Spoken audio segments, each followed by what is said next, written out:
माझं सोलापूर न्यूजमध्ये आपल्या सगळ्यांचं स्वागत। सोलापूर लोकसभा मतदारसंघाचे भाजपचे उमेदवार राम सातपुते यांच्या दक्षिण सोलापूर तालुक्यातील औराद गावात झालेल्या सभेला ग्रामस्थांचा उत्स्फूर्त प्रतिसाद मिळाला।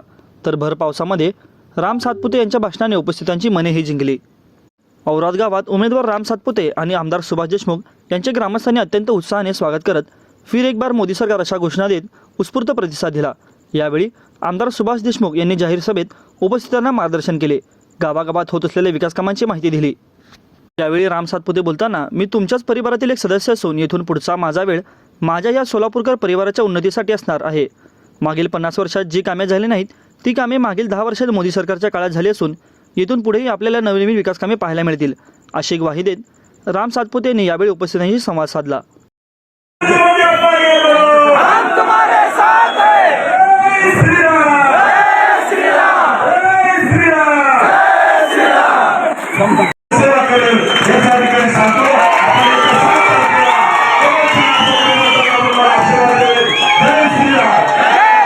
माझं सोलापूर न्यूज या यूट्यूब चॅनलला सबस्क्राईब करा आणि बेल आयकॉन प्रेस करायला विसरू नका।